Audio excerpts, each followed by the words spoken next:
How to fix YouTube app glitches and errors on Android. Hi everyone, I'm here to assist you today without any delay. Let's jump right in. First, open your device and hold on to the YouTube app. After you hold on to the YouTube app, click on App Info in here. After you click on App Info, it will lead you to this page. In here, click on Storage and Cache. After you click on Storage and Cache, click on Clear Cache and Clear Storage. After you've clicked on Clear Storage, press on OK in here.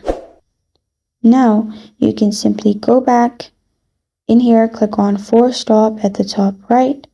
After you've clicked on Force Stop, press on OK. After you do that, open YouTube app, log into your account, and your problem will be fixed. This is how to fix YouTube app glitches and errors on Android.